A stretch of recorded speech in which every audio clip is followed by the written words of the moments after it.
Hi, welcome back to my YouTube channel. Have you ever wondered if you're on the right path with your financial goals? Well, in this video, we're going to take a look at 9 milestones that you can work on to reach in your 30s that will help propel you forward in your financial journey. If that's why you clicked on this video, then please keep watching and go ahead and like this video if you enjoy watching this content. My name's KT, and this is Simple Living with KT, the place where we talk about the issues facing our lives in a simple and a mindful way. Before we get into the list, I want to make sure that you know this is not a you must do this before you're 30 or else. This also is not a if you don't do this in order, you're going to fail. That is not what this list is. What I love about the list that I put together here is that it gives you some flexibility to work on what is important to you to help you reach your goals. All right, and if that makes sense, then follow along with me and let's get started. Number 1, have a plan to get out of debt. Everywhere I turn and everyone that I talk to has some form of debt. Before my husband and I got serious about our debt, whenever I would hear debt being spoken about, it was almost like a badge of honor. Like, I have this debt and I am carrying it with me for the next 20 years.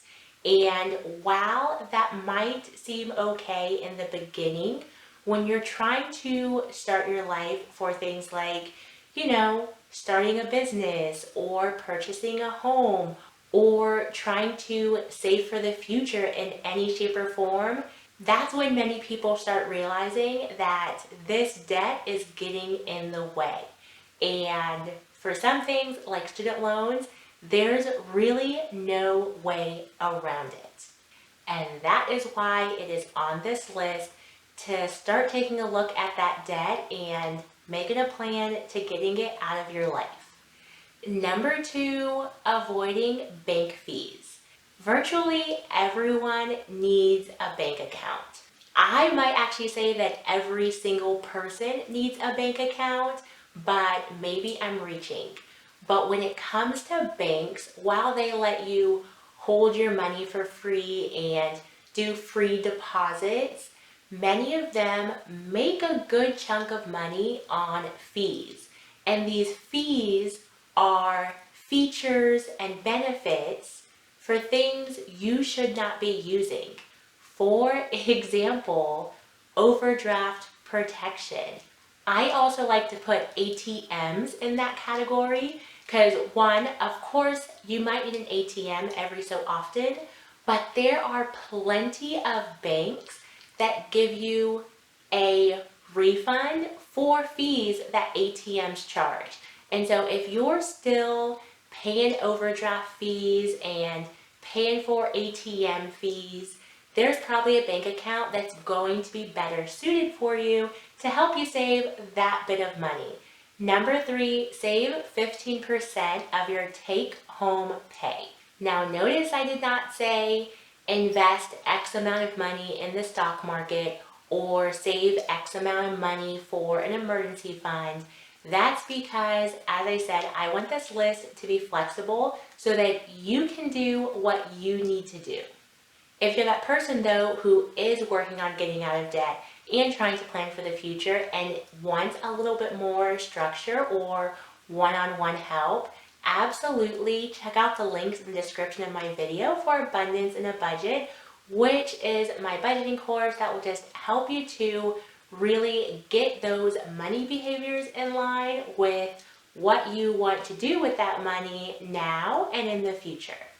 With saving 15% of your income and then doling it out where you need it, whether it is your emergency fund, it will also help you make sure that you are living within your means.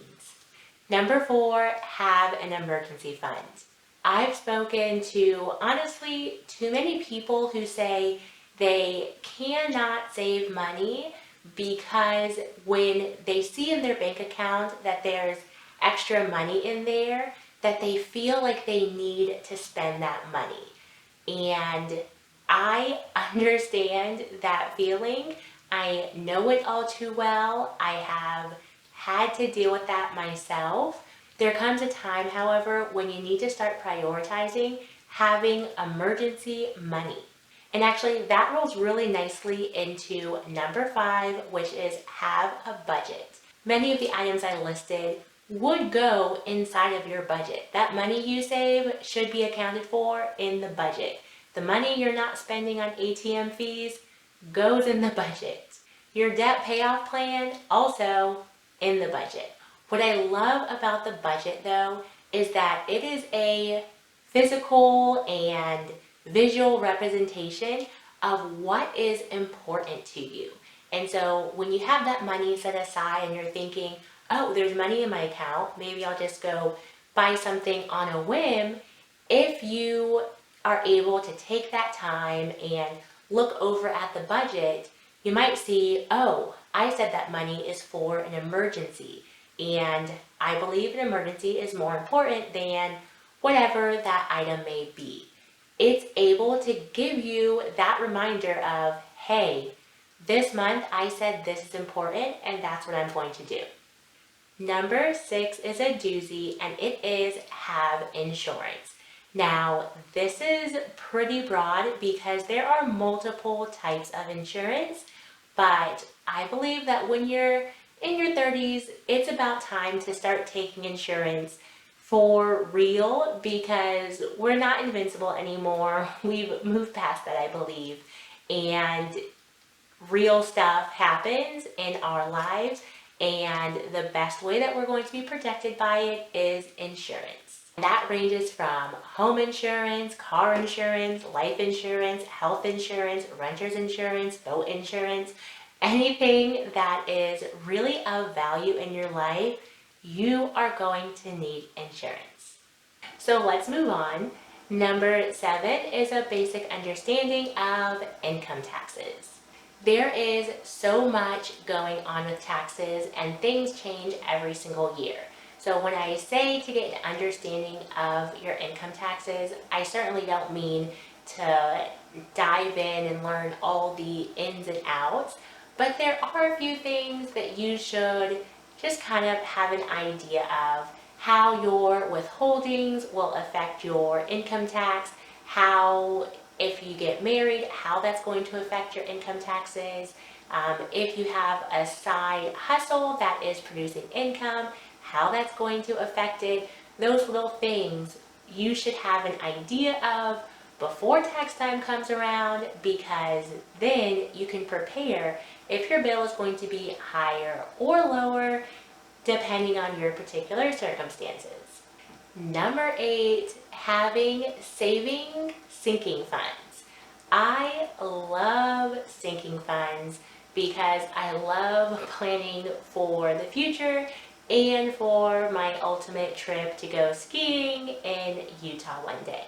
And if I didn't have sinking funds, I wouldn't be able to see that little goal being worked on in my budget. Maybe you're not the person who wants to go skiing in Utah, and maybe you want to have a 2-week European adventure visiting the south of France, and I say go right ahead and do it. Just get your savings right and create some sinking funds. What's so great about sinking funds, of course you can use them for vacations, but if you realize that even maybe there's a subscription that you've been trying to plan for, but every year it catches you off guard, a sinking fund will be the perfect addition to your budget to make sure that you're always ready for those types of expenses. Number 9 is have a hobby. I know you're probably thinking, what does a hobby have to do with my finances? And so much. I could make an entire video about it. When it comes to working on your financial goals and your financial future, many times doing things for ourselves get kind of thrown to the wayside, and I'm not for that. I think we should also be able to take care of ourselves, and so perhaps it's biking or it's canoeing. For me, it's making soap. Whatever it is, I believe that you should without shame, be able to put that in the budget and spend the money that you need to for that hobby. If your hobby is stunting on Instagram, maybe that might need to be reeled in just a little bit, but most hobbies, I certainly do think that whatever they are, you should be able to find a nice way to include that, because you don't want to lose yourself completely just because you have some new financial goals. What do you think about this list? Let me know in the comment section down below. Thank you so much for watching, and I will see you in the next video. Bye for now.